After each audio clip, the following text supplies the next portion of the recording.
Good evening and welcome to this week's Loose Links. We've got a jam-packed show for you, double topics than normal. Sit back, enjoy, relax, and enjoy the next hour with us for all on tonight's show.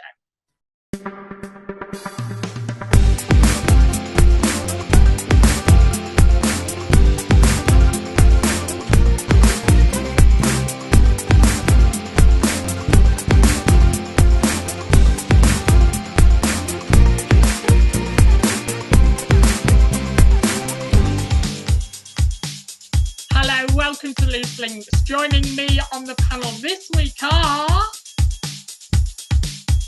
Yes, joining me, Nicholas James, is Jason Lambert, Sam J. Hitwell, and the Queen herself, Rachel Penny. As we discuss the bad side of social media this week, as a loss of life has happened this week over social media. Should social media be taking more control about this? We have quite a bit of debate there. Also, we talk about relationships and going out with friends for meals. Now, I'm going to be asking the panel, if you go out with a friend for a meal and they buy more than what they've bought and they've asked to split the bill, would you be a kind friend or would you defend yourself? Because it has been in news this week. Also, we talk about universal credit as it's going skyrocketing in the cost of living and how all that is changing, and it may also affect you guys out there. We also share this week that a newly bride is excited as her fiance gets down on one knee but with a widow's ring. Would you be happy if you knew that your ex wore the ring that you are wearing? All of that and a lot more on this week's Loose Links. Good evening, panel. Good evening. We've got so much to talk about this week. I am keeping you on sharp whips this week because we've really got to get through in the next hour. We've doubled our topics. We've gone from 3 to 6. So we're hoping to get through an hour's show and still keeping it to an hour. But as always, let's start with your poll results of last week. Last week's show with the lollipop stick, Rachel, I don't think I've ever seen you laugh on a show so much in all the time that you've done Loose. Wow. I just apologise to everybody that I'm still here this week. She wasn't supposed to be. Poor Rachel's had to step in again. Poll, do you think it's important to have a lot of friends? No present says yes to lots of friends. 87% say no, have a small group of friends, and 12% have said I'm too busy to have friends. So there's a bit of a mixture there, really. Would you share your food with others? 16% no way. 58% yes, of course. And 25% would you give your last Rolo to somebody? Now that's interesting. 25% will give their last Rolo to somebody. Bit of a difficult one here. Do you think Holly and Phil should be taken off TV? 20% of you have said yes. 70% of you have said no. And 10% of you have said did not realise they were still on TV. So there's a bit of a different poll there this week, but thank you. Make sure you have your say. Share your adverts on our page. That will start up again next week. Make sure you talk. So this week, ladies and gents, we start on a bit of a solemn story, really, but it's got in the news quite a lot this week, so it'd be quite interesting to get your view. A 14-year-old girl took her own life by examining the impact that she viewed on Instagram. Yes, Instagram, up to the run of her death. I'm not going to name the woman. I don't think it's good. Engaged with numbers of accounts referring to her as self-harm, depression, or suicide before killing herself in 2017. The court heard how the platform recommended future content based on their views. So basically, to make the story that little bit clearer, she would go on Instagram, she would do herself up, she would take the best picture that she thought she could take, but she was ridiculed by online bullying via the platform, really brought down and disowned and all of that. So do you think, panel, well-being of social media platforms should take a lesson in this and do more to help and intervene? I think that they should have a bit of responsibility for it, because obviously it doesn't look good for them. I mean, I've had something similar happen with my daughter when she was at junior school.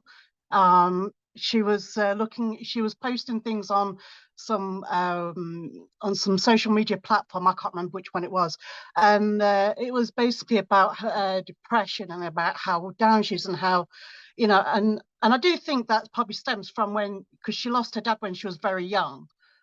So I'm not sure whether that, so, you know, I had to go to school and say, look, you know, this is what's happening. I had to get advice from the school because I didn't know what to do. So it is worrying that these things are happening to, you know, to children, especially, like I said, my daughter was at junior school at the time.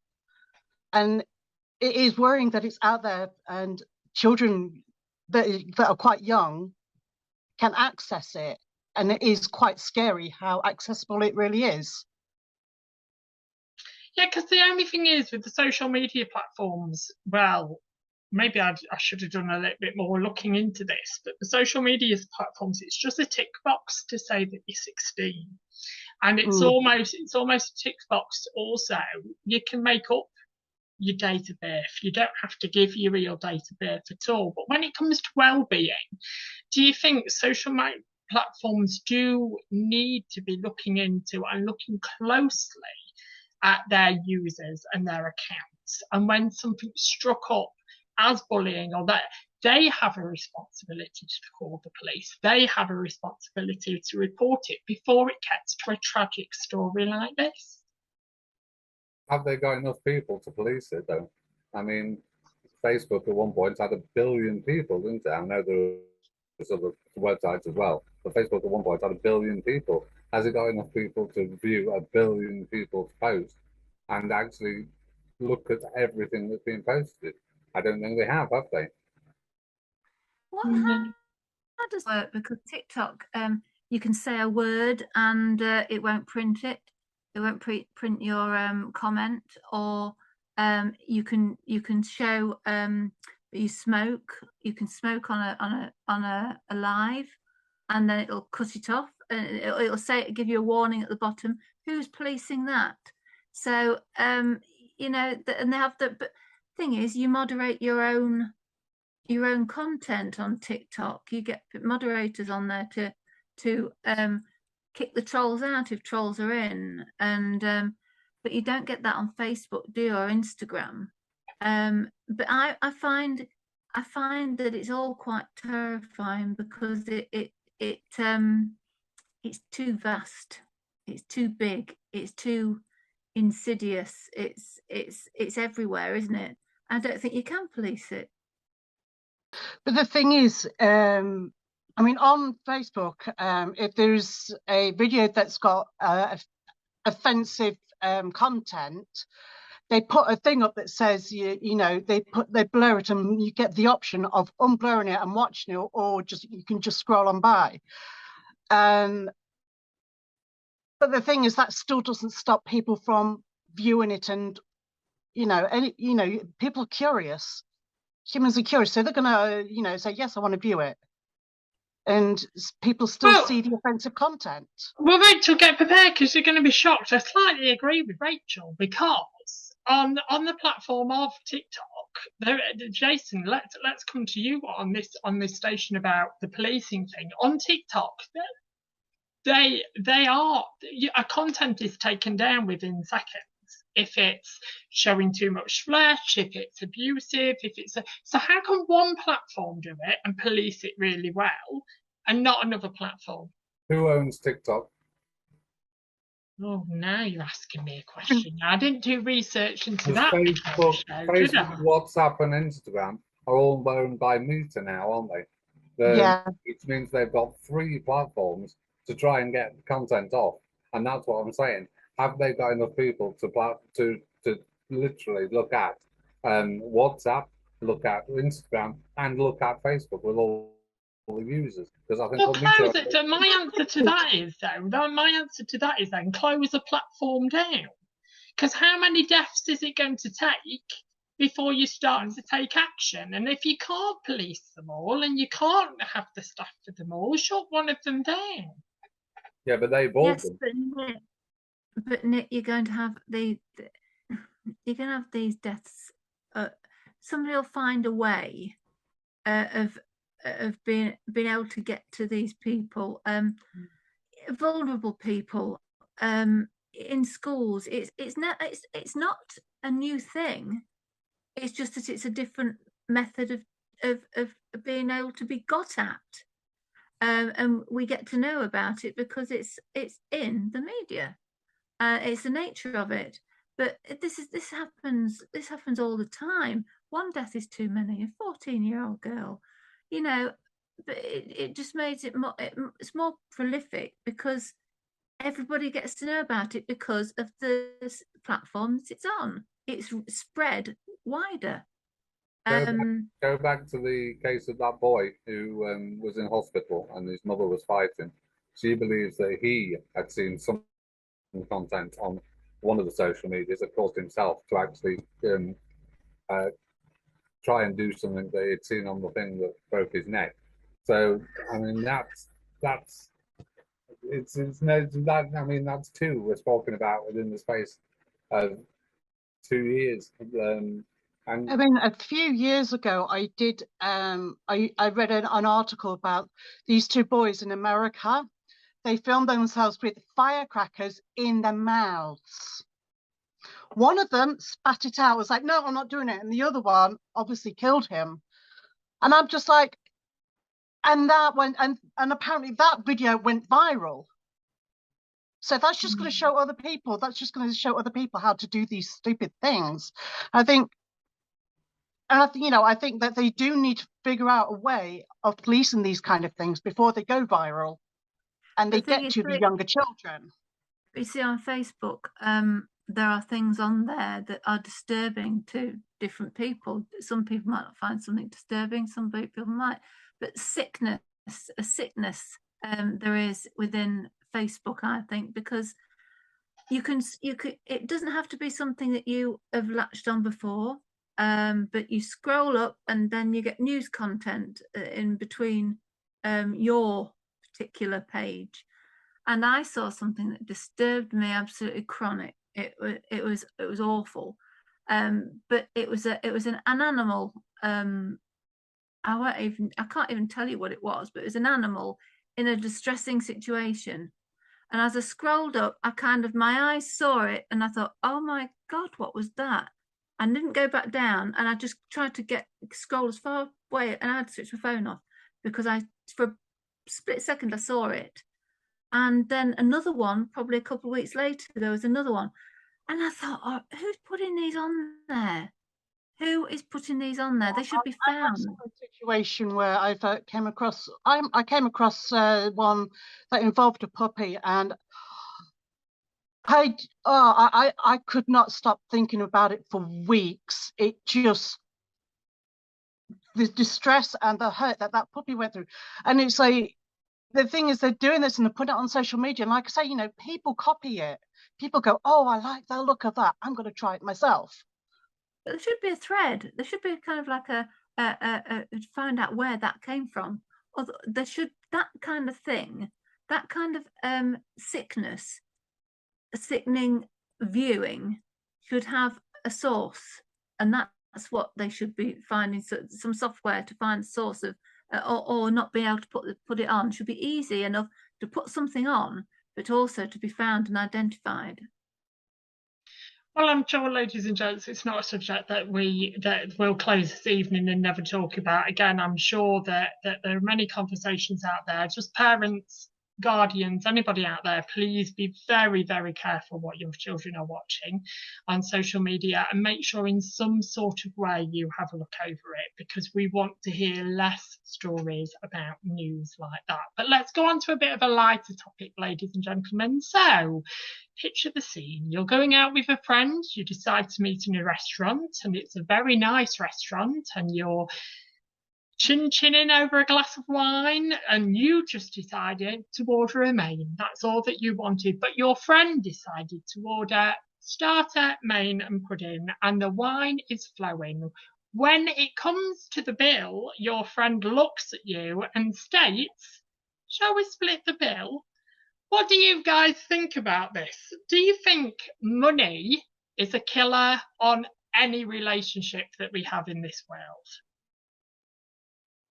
It can be, but I wouldn't go out with a friend that did that to me. If we had different things, different drinks, and I wouldn't be if I went out with a friend, I wouldn't be counting and seeing what she had or he had, or I would say when the bill came, I thought we'll split it down the middle.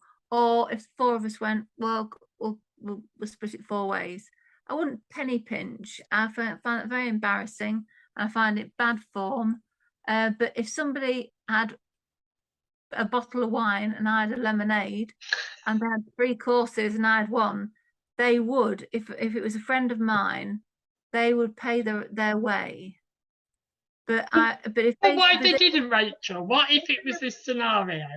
If they had the nerve to do that, I would go halves with them, but I'd never go out with them again. You see, I would just go and pay. I'd go pay first and just pay for my own. I'd just go up to the till first and say, right, I'm just paying for that and that. That's all I'm paying for. Then just leave the rest of the bill for my friend. It's like I won't pay for something I've not eaten.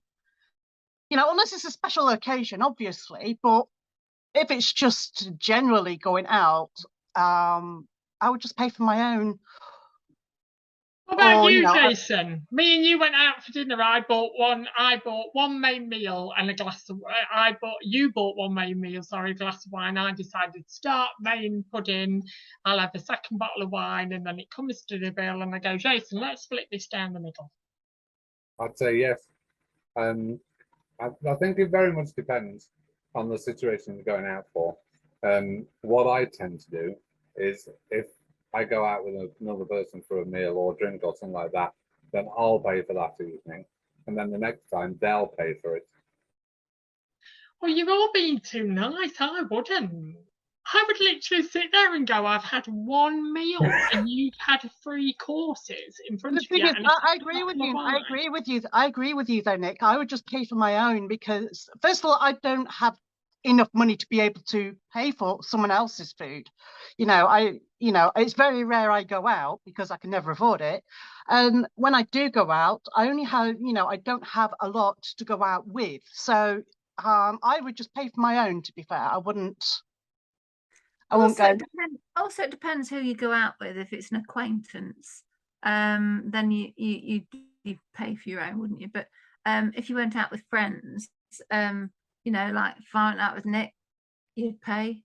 Friends, Rachel. Sorry? I thought you said friends, Rachel. Well, an acquaintance. But yeah, if you can't afford it, and your friend, if you went out with a friend, they'd know that, wouldn't they? Otherwise, it's an acquaintance, and it's a different ball game because you would pay for what you've eaten. But if I was going out with girlfriends that I usually go out with, they're all split down the middle. Yeah, exactly. But it did get me thinking about being put in situations like that. Are you good at defending yourself? Are you a person that's quite good at saying what you actually think, or do you shy away from it? Are you a person that does shy away from it? I've got a big green from you, Jason. Let's go to you first. Are you quite a person to defend yourself? Absolutely. Absolutely. No way in this world will I let somebody say something to me and I won't defend myself. And especially if I'm in the right. If I'm in the right, absolutely no way I'll let it go. But have you always been like that, Jason? Or have you taught yourself? Yeah, like a dog with a bone. If I am right and I want to, and I know I'm right, I will keep going until that person backs down. I had an incident a few weeks ago. I won't say what happened, but I heard somebody in my choir bad mouthing me to a friend because she hadn't turned the mobile phone off. And you can imagine the conversation we had after that, can't you? When I said, well, I don't think you was quite right when you said that, was you? And she said, what do you mean? And I said, well, the comment you've just been having with your friend about what you think about me. Wow. What about you, Rachel? I couldn't see you being. See, Rachel comes across as this prim and proper sort of, very posh sort of lady. But as you start to get to know her, you do see a different side to the Miss Penny completely. Stay out rough around the edges, Nicholas. Oh no, but if I was out with you and you took the mick and you had all that to eat, I said, you greedy sod, pay for your own, or you're walking home and getting out of a moving vehicle.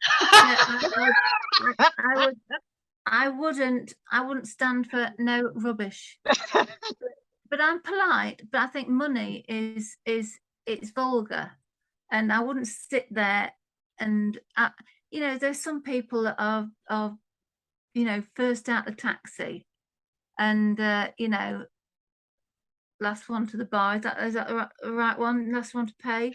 But all my friends are as generous as me. Well, that's not very generous then. What do you mean? I don't know how you could possibly say that. You know.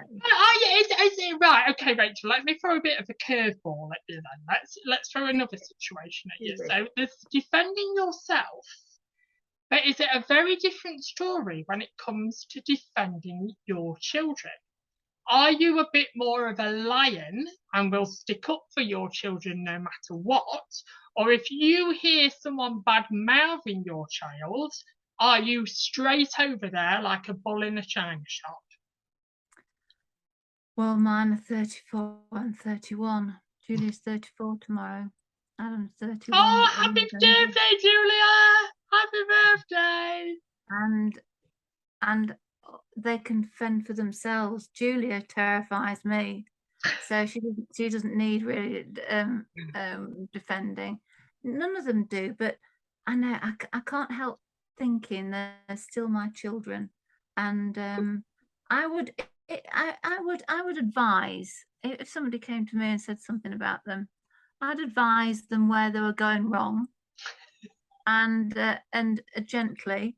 And I'd seize underneath my you know, underneath, I'd just be, and then I'd escort them to the door, and then I'd wish that I'd knocked the lights out.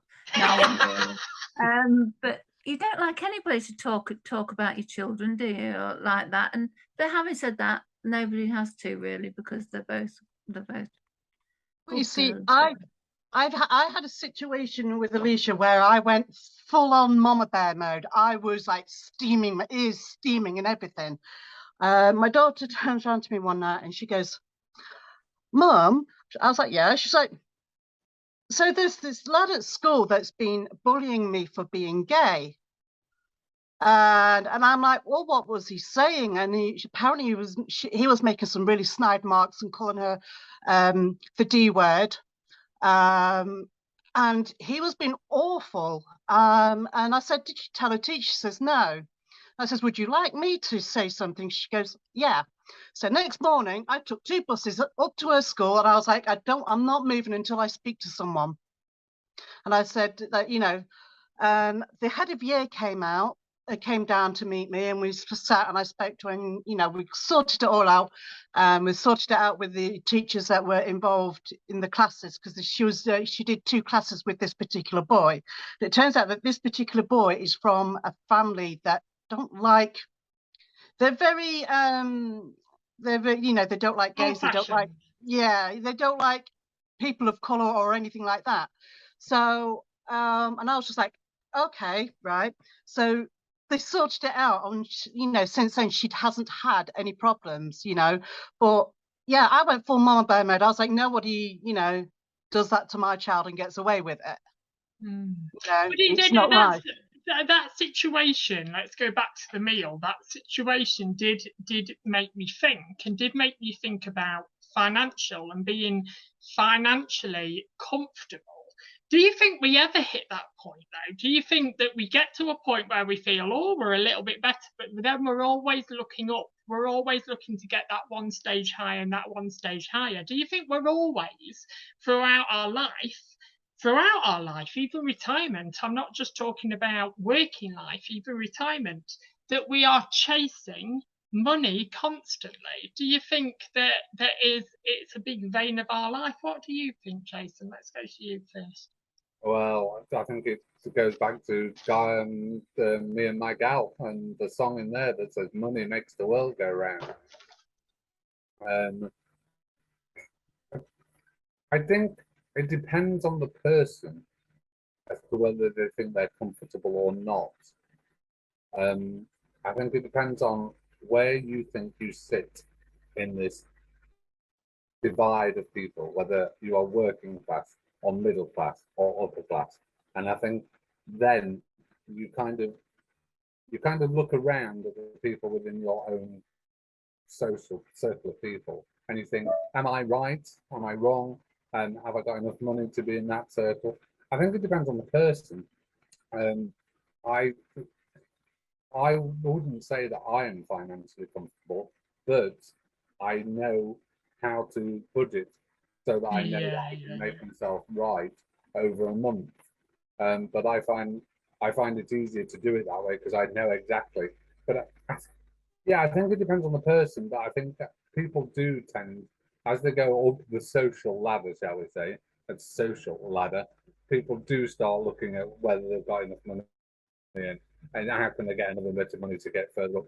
But I do think it depends on the person. Some people are quite happy where they are and I know how to budget and they make sure that they know what they're doing.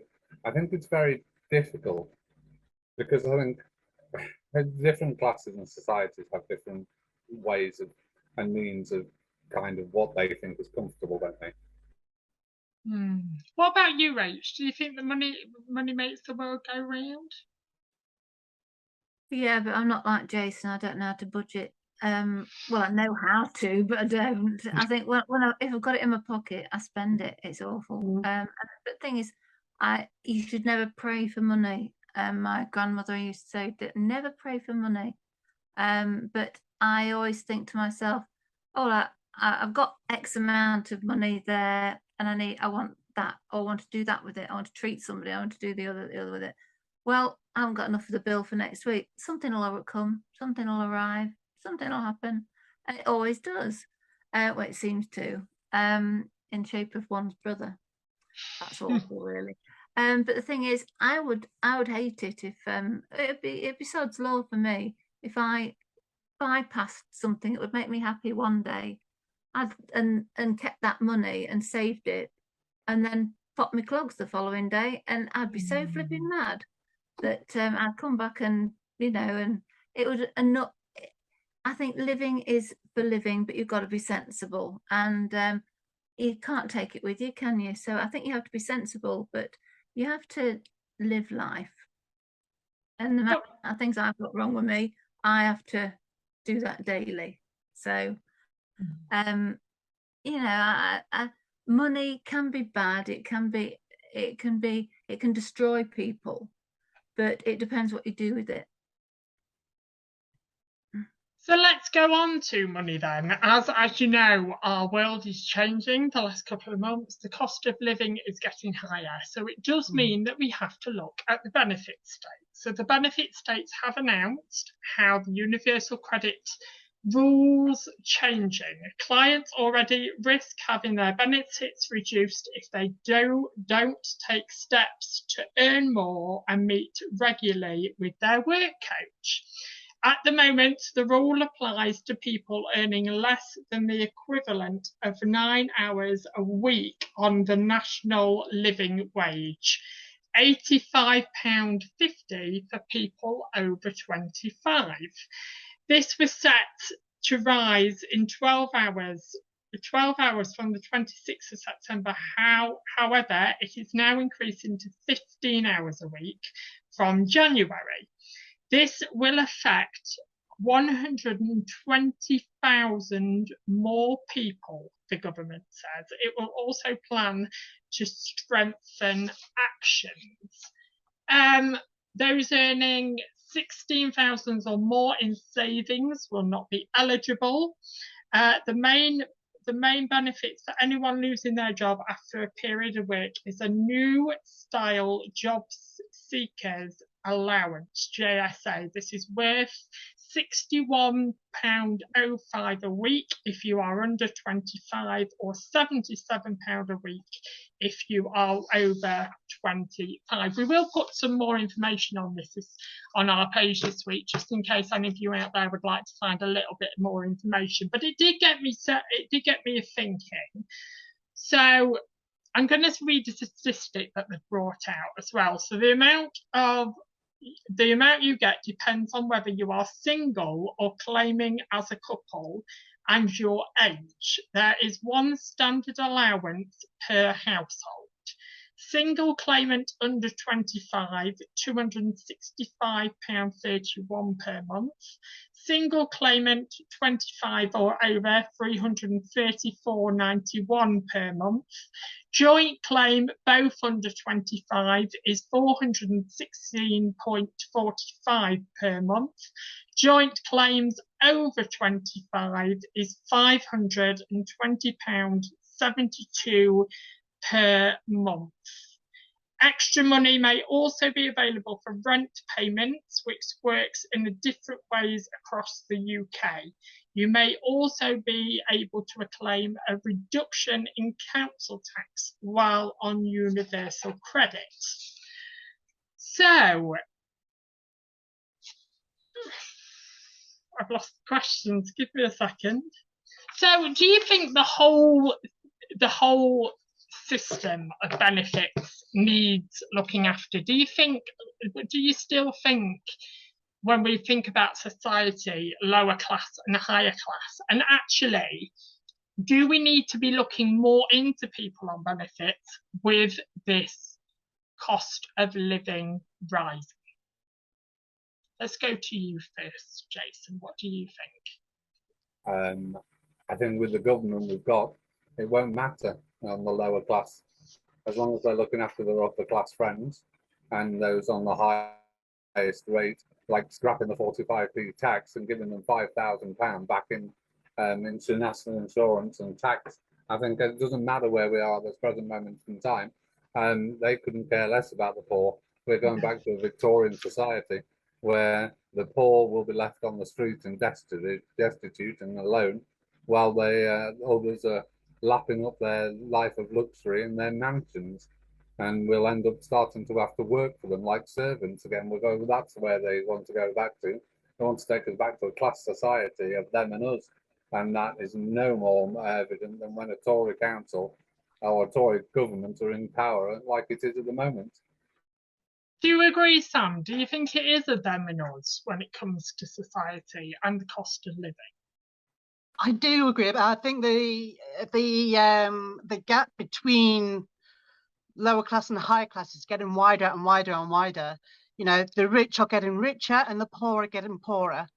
And especially with the cost of living going up. I mean, I've noticed it in my shopping. I've had, when I've been doing like my weekly shop, I'm getting less and less food in because I don't have the money for it anymore. You know, I have to go, well, you know, I have a set budget for my shopping every week. And I'm like, well, I'm going to have to take that off because I can't afford that. And I'm going to have to, you know, it's, and I have noticed it. I have noticed the cost of living is going up. And, you know, I'm on the legacy benefits. So I'm not on universal credit. I'm on what was before the universal credit. I'm still on legacy benefits. So it's, you know, it's still hard to kind of budget with, even on the legacy benefits. It's not just universal credit. It's, well, anybody who's on benefits. It is hard to budget when the price of living is going up and up and up. We can't keep up with that. I think this whole country or the world's going backwards, quite honestly.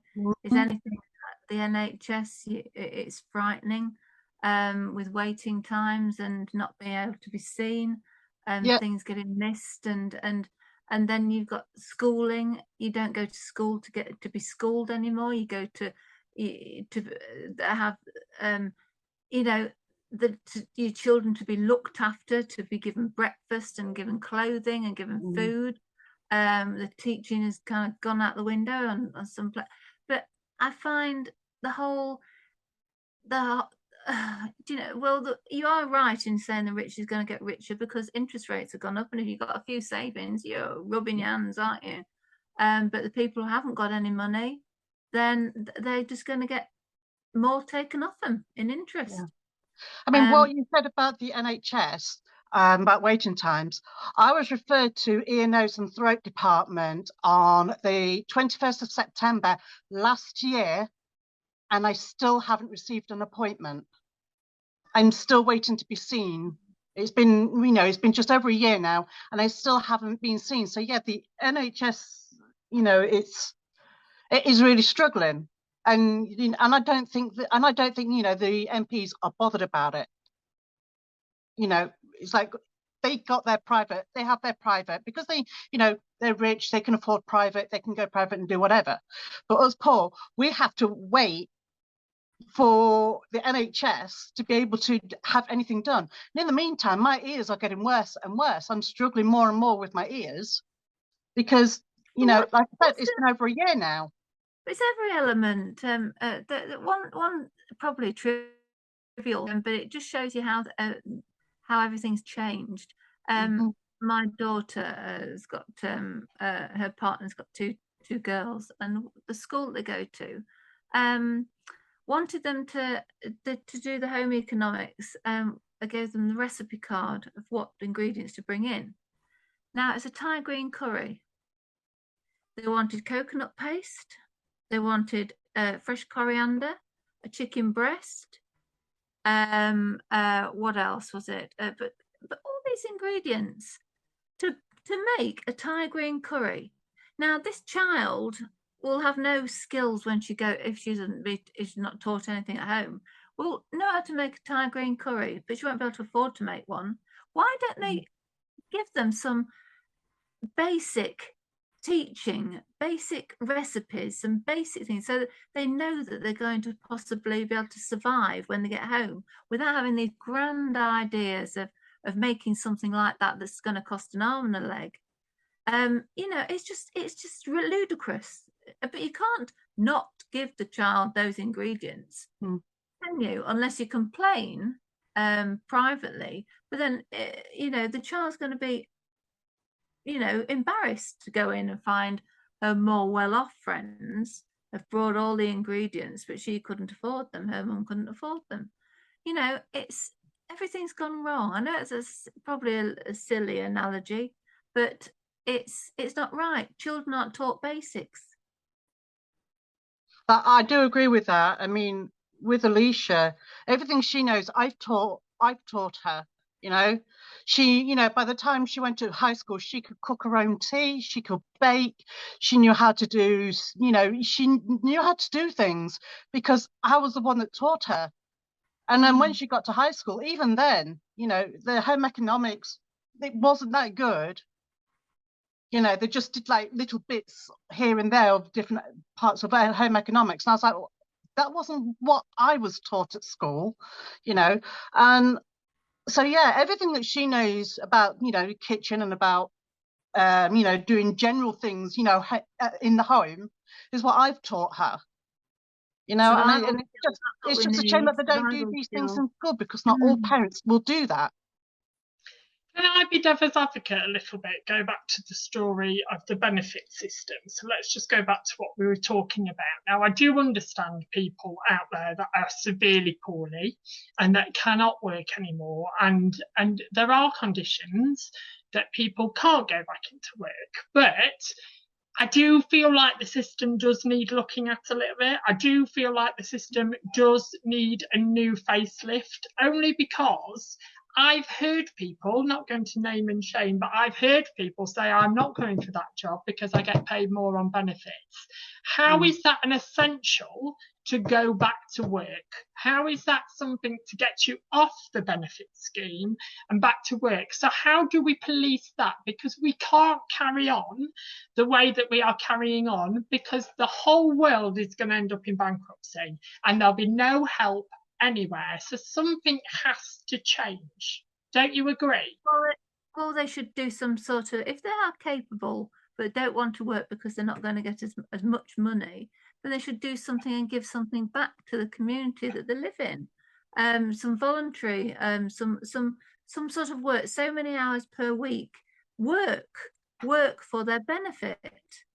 If that's the only way they can get a job, that's the way they're going to have to do it. I don't work, but I don't get any benefit. I get nothing, and I don't ask for anything. So you know, but if you're capable of doing something, and just because you're going to get some more, then I think that you should do something to give something back. You should be made to do it. Well, you see, if I've always said that if I could go back to work, there is only one place that I would love to go back to work to, who I used to work for, and they were fantastic. And I think some of it depends on how people at work, like the managers and that, treat them as well. Because some people, it's like there was one place I worked for, and they had me on £4 an hour. So I wasn't earning. I would have got more on benefits than I was earning from that particular person, but that's something else. But I think it does need looking at, and they need to target people like that who don't want to work because you get more money on benefits. They do need to sort that out, because, like you say, there's going to be no work. Nobody's going to be working. It's going to have all these job vacancies, and nobody's going to be working. We'll have no workforce. The trouble is, then the argument to that is the PIP and health assessments, isn't it? They do health assistance to do PIP and applications, and they tell people they can go back to work when they shouldn't be going back to work. So if you're going to police it, you've got to police it with somebody who knows what they're talking about. I mean, I'm on PIP. I'm not allowed to go back to work full time or actually go back to work at all because of my medical condition, and I receive PIP.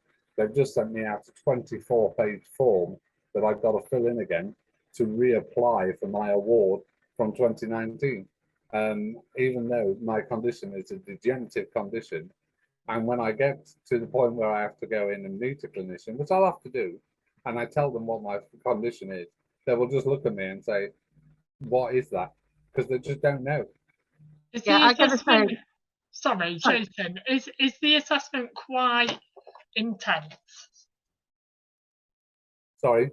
Jason, is the assessment quite intense? So that PIP assessment, is it quite intense? It can be, yes. You basically go into a centre that they have, a centre, and you sit there and wait until they come through. They call you through, you go in, and then they sit you down, and if they're not convinced that you are not able to do what you say you can't on the thing, they will make you. So they'll say, can you lift your arm above your head? Can you hold it there for 10 seconds? Just to see whether you're lying on the form, even though you've sent in your medication, you've sent in what it does to you, they've sent in how it affects your life, and what it does to living there, and how it affects you. You send in the name of consultants that you go to see, you send in appointments for hospitals, you send all this information in. They ask you, can we contact your GP? Can we contact your people to ask about your condition? You say yes, and you still get there, and they still then think that you're fit for work. And then you have to go and appeal in a court with 3 judges or 3 people sat there to adjudicate on whether or not they have made the right decision or not. Yeah, I've been through that, and but the thing is, when you're going through that, the stress of it all, it aggravates, chronic illnesses and that. I mean, with mine, And they don't pay you it aggravates it. It aggravates. And they don't pay you either, Sam, do they? No, when they say that you're fit for work, they stop your benefits right there from that date.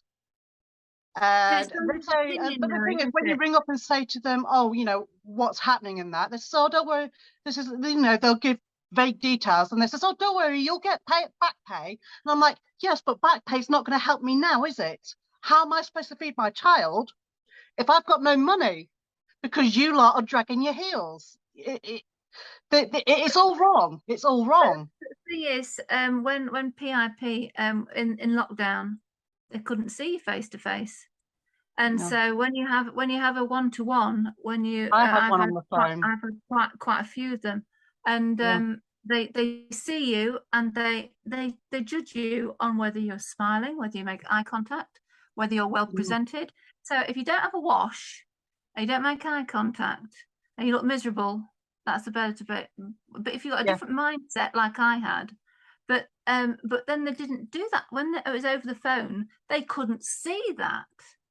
The points that they made in previous assessments, they couldn't do that because it was over the phone. So how was that right? And I went in front of, I had to appeal twice, and then I had to have the judge, but this was all over the phone.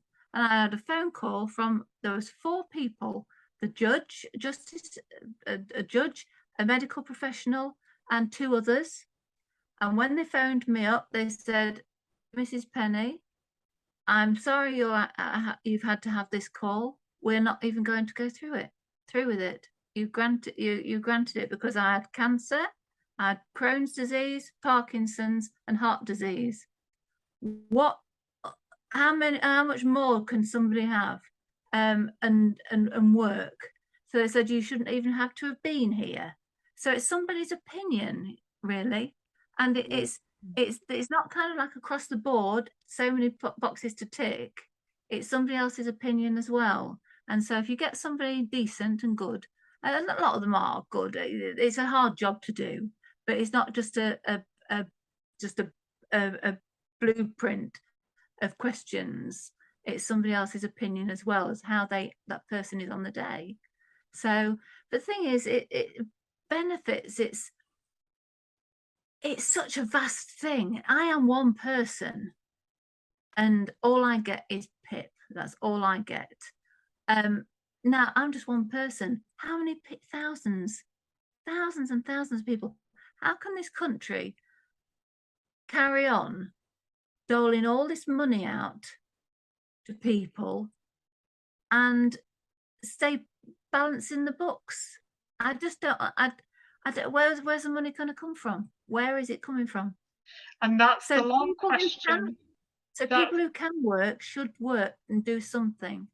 That's the long question that we'll carry on asking. And I'm sure, again, as I said in the previous topic, I'm sure welfare is not a subject that we'll ever be quiet on. I think every time something happens within welfare or state, it's in the state news, and we shall have a conversation about it. But tell us your personal journey on the PIP trip. Has it been useful, helpful, and did you feel listened to?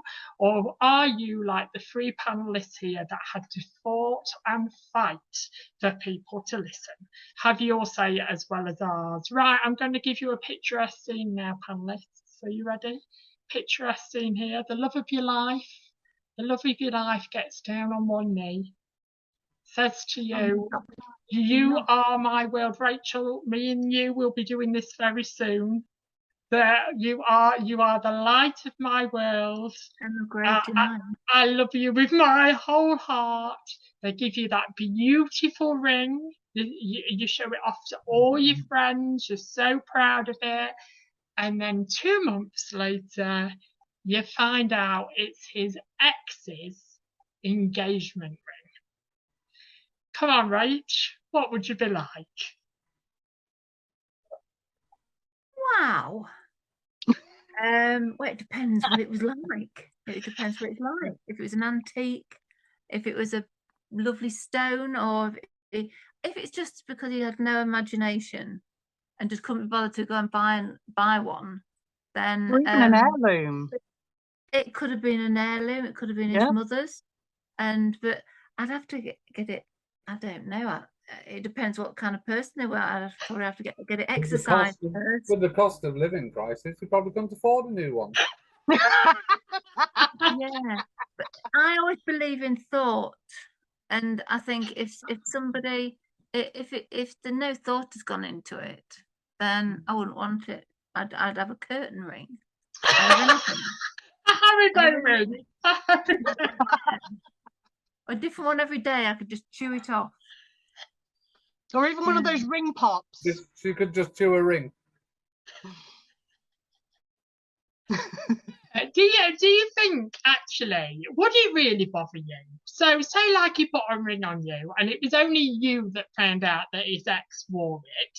Would you be really bothered, or would you just be thankful that you've got that ring on your finger? Let's go to you, Jason. Would you be thankful if your husband gave you an ex's ring?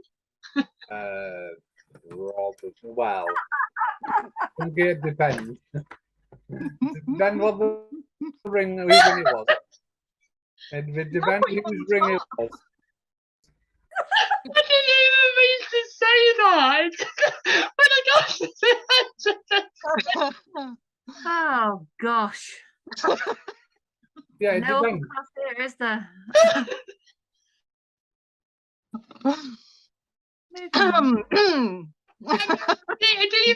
do you think when it comes to new relationships we have to think about our past relationships because of what has happened to us?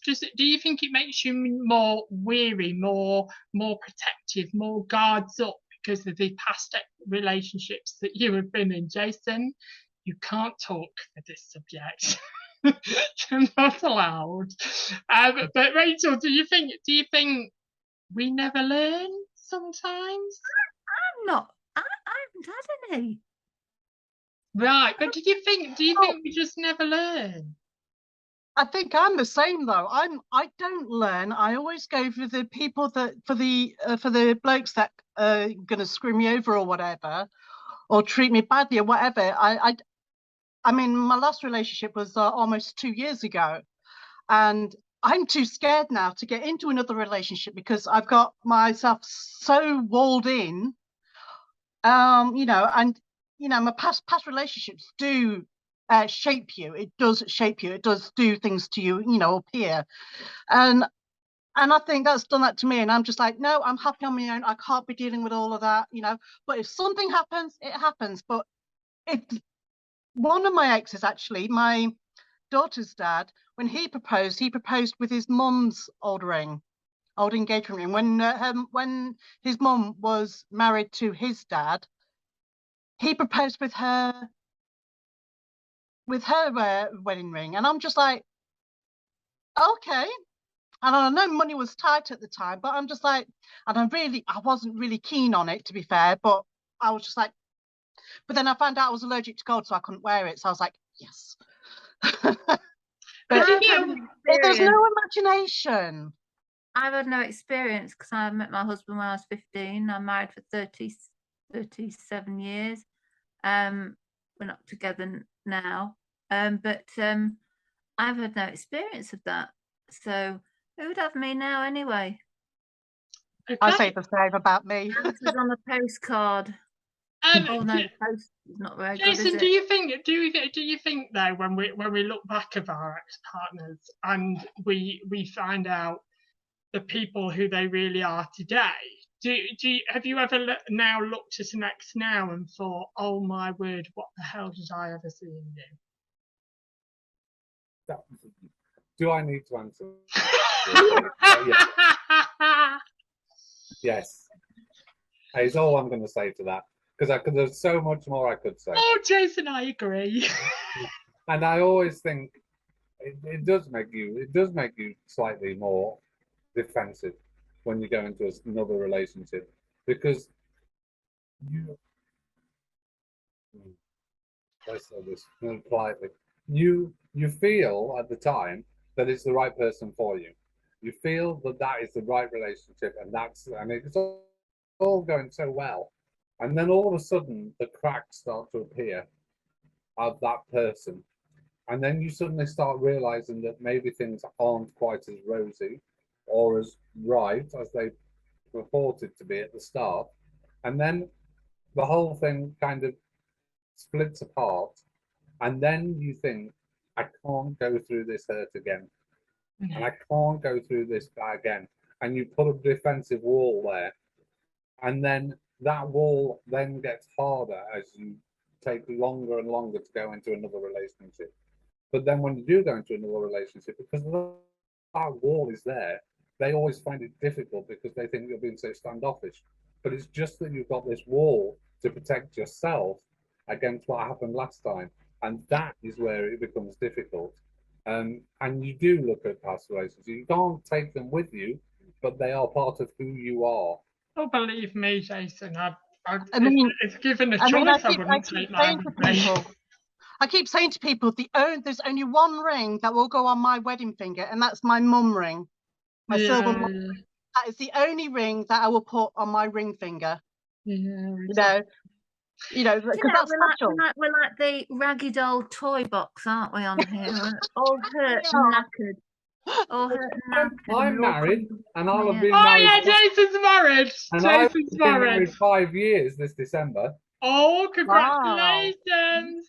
But that does lead me on to the next subject. So I want to talk about online dating. So online dating has turned massive over the last 10 years. That we don't meet old-fashioned people in the pub anymore, or down the pub, or behind the chip shop, or even behind the bike rack. But we meet them now online, and we swipe left or we swipe right. But there's been a story this week of a well-known bodybuilder that's been on a well-known dating site that had dated a girl for nearly 15 months. The girl was 27 years old, suddenly went missing after 15 months. Family found body parts of her in different places as they investigated more to find out that he was guilty. He killed her, chopped her up into a lot of pieces, and put it round the family home for the family to find these pieces of the daughter. Awful. So big condolences out there if you have been affected by this story. Massive, massive condolences. But does it get us into a world, really, where that old saying keeps coming back? Trust no one. I have to say, I've had a lot of experience with online dating. And most of my exes are from online dating, which says a lot, really, because they're all exes. And I don't do it anymore because I find it so difficult to find guys that I can trust, guys that I connect with, or guys that aren't going to treat me like poop, basically. The last guy I was with, he was, he didn't treat me right, and I didn't see it until like months later, and I just feel like that online dating can be dangerous, but also it can be, people have had long, marriages even, from online dating, but it is very fickle. Online dating I find very fickle. Well, look at Married at First Sight. And Rachel, that brings me on to another question, really, from that story. Do you think people are born pure evil?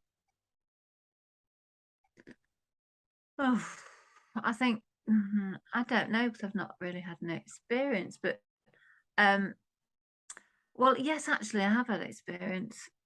A family friend of my mum and dad's had 2 children, and one wasn't quite right, and he was, I'd say, he was quite evil. Got a lot into a lot of trouble, but not very pleasant at an early age. Found him one day, my grandmother found him trying to kill ducks in a It's a hot day. Put them in a yard, a farmyard, and put them into this dog kennel. Lock them in. My grandmother said, "What are you doing, those ducks? Just keep giving them a rest." No, you're not. You're trying to, you're not being very kind to them. And you go and let them out now. And he was only a young boy, and he grew up to be quite a nasty piece of work. Very handsome, very good looking. But he would, he's very possessive about his women.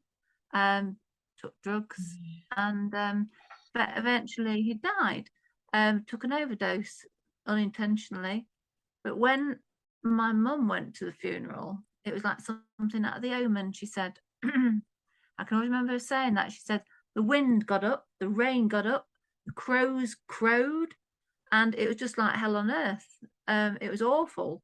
But the situation, experiences can make people turn a different line of path, go down a different path in life, to make them do things that their family would never have, could not even contemplate. But I think there could be something, some sort of imbalance in their psyche that makes them do these things. Yeah, I'd forgotten about that until you said that. It's scary, isn't it? It is a scary thought. Ladies and gents, I cannot believe it, but we've crammed that all in an hour. I've never had my head spin so fast in all my life, thinking, right, move on, next subject. But we've done it. We've done it in an hour. Thank you for joining us on this week's show. It's been really entertaining, and thank you for being the 5th panel member out there. Make sure you have yours. So there are many ways you can get in contact with us. There's our Instagram, there's our Twitter, there's our Facebook group and page, there's looselinks@gmail.com and www.looselinks.com. .co.uk. Join us same time, same place with a panel of 4 next week. Thank you for joining us this evening. Well, you said that last week, Rachel, so keep it short. Probably be me. But joining me, Nicholas James, this week was Jason Lambert. Bye-bye. Sam J. Hitwell. And I've changed the name, Rachel James. Make sure that you join us next week for a lot of laughter and talking about subjects maybe just around the corner from you. Good night, God bless, and we'll see you soon. Take care. Bye-bye. Bye.